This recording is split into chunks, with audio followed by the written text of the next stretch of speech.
ની જ્યારે વાત આવે છે તો રિયલ એસ્ટેટમાંથી કઈ કંપની તમારા તરફથી રેકમેન્ડેશનમાં રહેશે? તો રિયાલિટીમાં અગર જોવા જઈએ તો ત્યાં ઘણી બધી કંપનીઝ છે જેને બહુ સારું પરફોર્મ કર્યું છે અને ઘણી બધી કંપનીઝ એવી છે જેને એટલું અંડર પરફોર્મન્સ કર્યું છે. તો આઉટ પરફોર્મન્સમાંથી જે મને સૌથી સારો અત્યારનો સ્ટોક લાગી રહ્યો છે એ છે ગણેશ હાઉસિંગ. ગણેશ હાઉસિંગમાં આપણે અગર જોઈએ તો રિસેન્ટલી એક સારા એવા લેવલ પર આપણને કન્સોલિડેશન બનતું જોવા મળ્યું અને રિસેન્ટલી એક બ્રેકઆઉટ આપણને ઓબ્ઝર્વ થયો છે. તો પોસિબિલિટી છે કે આ ફ્લેગ એન્ડ ફોલનું બ્રેકઆઉટ આપણને કન્ટિન્યુ થતો જોવા મળે. એક જે કન્ટિન્યુએશન ફોર્મેશન છે એ આપણને કન્ટિન્યુ થતી જોવા મળી શકે છે. સૌથી મેજર વસ્તુ એ છે કે છેલ્લા 2-3 દિવસમાં આપણને વોલ્યુમ્સ બી ઇન્ક્રીઝ થતા જોવા મળી રહ્યા છે. એનો મતલબ એ થયો કે કેટલીક પાર્ટિસિપન્ટ્સને પણ આ અટ્રેક્ટિવ કાઉન્ટર લાગી રહ્યું છે. તો અહીંયાથી ગણેશ હાઉસિંગને તમે બાય કરીને ચાલી શકો છો. તમારો ટાર્ગેટ અહીંયાથી 1650 રૂપિયા સુધીના બનતા જોવા મળશે કે નીચેમાં 1200 રૂપિયાનો સ્ટોપ લોસ મેન્ટેન કરવાની સલાહ રહેશે. તો મારી પહેલી પસંદગી ગણેશ હાઉસિંગ પર રહેશે. ઓકે, તો રિયલ એસ્ટેટમાંથી ગણેશ હાઉસિંગ ફર્સ્ટ કંપની જે કાઉન્ટર ફોકસમાં રાખવાનું છે 1200ના સ્ટોપ લોસ 1650ના ટાર્ગેટ માટે. જગદીશજી, ફંડામેન્ટલી અગર આ સેક્ટરમાંથી પસંદગી હોય જે તમે સ્ટ્રોંગ જોઈ રહ્યા હો લાંબા ગાળા માટે પોર્ટફોલિયો માટે કઈ રહેશે અને એના શું કારણો છે થોડા એ સમજીએ કંપની પર વ્યૂ. મારી પસંદગી છે ચારની એ છે ઓબેરોય રિયાલિટી.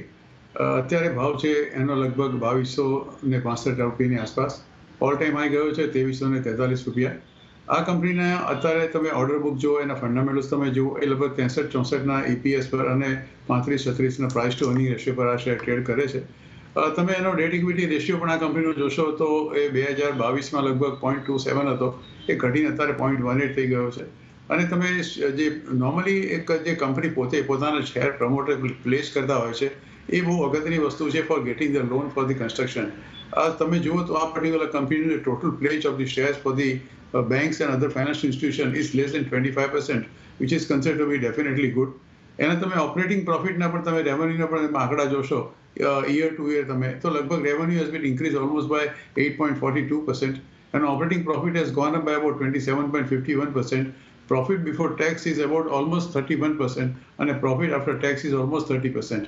એટલે ફંડામેન્ટલી આ કંપની બહુ જ સ્ટ્રોંગ છે. ઘણા બધા આપણે અપ્સ એન્ડ ડાઉન્સ અત્યારે રિસેન્ટલી છેલ્લા 3 મહિનામાં આપણે જોયા, પણ તમે જોશો કે આ કંપનીનું જે ઓવરઓલ પરફોર્મન્સ છે એમાં છેલ્લા ઇવન તમે 3 મહિના પણ જોશો તો કંપનીનું return is more than about 20%. અર્થાત કે આ જે એક જાતનું એક ઓક્ટોબર મહિનાથી એક સતત વેચવાલી વિદેશી રોકાણકારોની આવી એ છતાં પણ આ પર્ટિક્યુલર કંપનીના શેરમાં એવો કોઈ ઘટાડો થયો નથી. ઇવન એક મહિનાનું પણ તમે સર્વે ઉકાળો તો પણ આ કંપનીએ 6%નું રિટર્ન આપ્યું છે. મને એવું લાગે છે કે આ કંપનીની જે મૂળભૂત તાકાત છે together with the order book is very very strong કે આટલા બધા જે જાતના અપ્સ એન્ડ ડાઉન્સમાં સ્ટોક માર્કેટમાં થયા એને પણ બહુ મજબૂતીથી એનો સામનો કર્યો છે. એટલે અત્યારે છે 2264નો ભાવ. આપણે કદાચ 1 વર્ષનું ટાર્ગેટ આ માટે રાખીએ તો ચોક્કસ એ that will I can easily put in the rate of 2450 to 2500.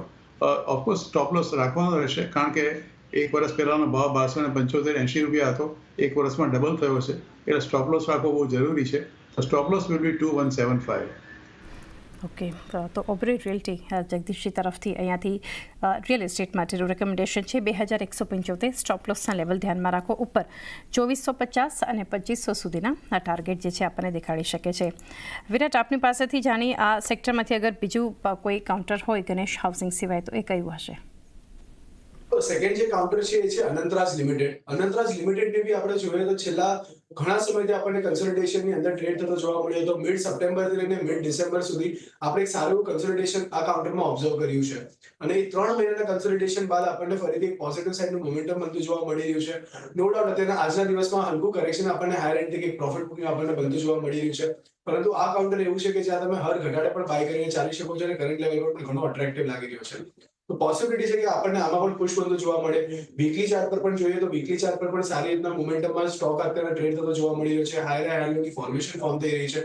તો બધી રીતના જોવા જઈએ તો એક સારું બુલિશ મોમેન્ટમ આ કાઉન્ટરમાં અત્યારે આપણને બનતું જોવા મળી રહ્યું છે. ડેલી ચાર્ટ પર અને વીકલી ચાર્ટ પર બંને ADX પણ પોઝિટિવ સાઇન દર્શાવી રહ્યું છે. એક સ્ટ્રોંગ બુલિશ ટ્રેન્ડની અંદર અત્યારે આપણને ટ્રેડ થતું જોવા મળી રહ્યું છે. તો પોસિબિલિટી છે કે આમાં આપણને સારી એવી મોમેન્ટમ આવતા દિવસોમાં કન્ટિન્યુ થતી જોવા મળી શકે.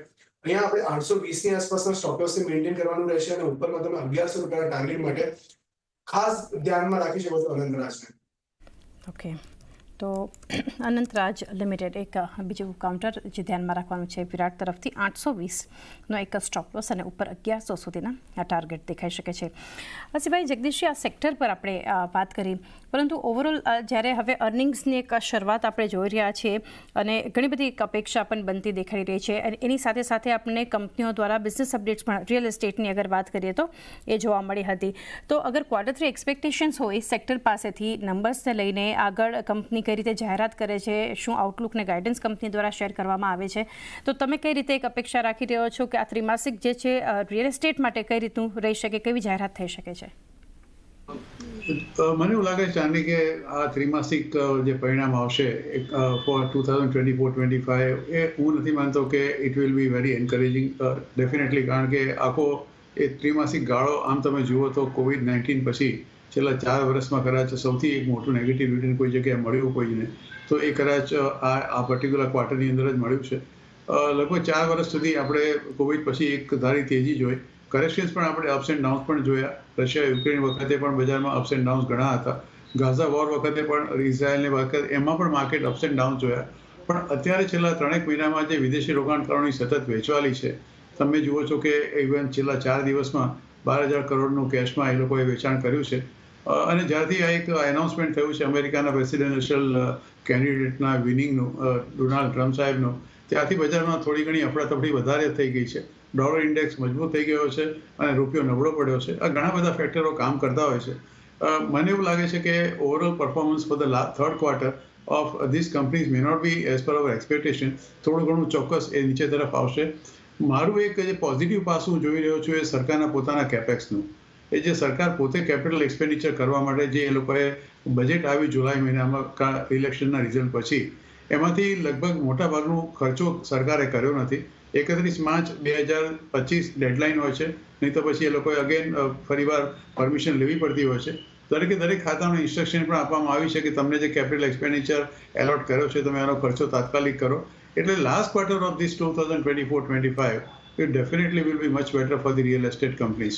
એટલે કદાચ થર્ડ ક્વાર્ટરમાં તમને થોડી ઘણી નિરાશા ચોક્કસ થાય, પણ fourth quarter will be definitely outperforming. જી, તો આ ત્રિમાસિકના પરિણામમાં કદાચ થોડી નિરાશા આવે, પરંતુ ક્વાર્ટર 4 જે હશે ખાસ કરીને આપણને કંપનીઓ માટે, જે રિયલ એસ્ટેટ કંપનીઓ માટે એક પોઝિટિવ થતો દેખાઈ શકે છે. તો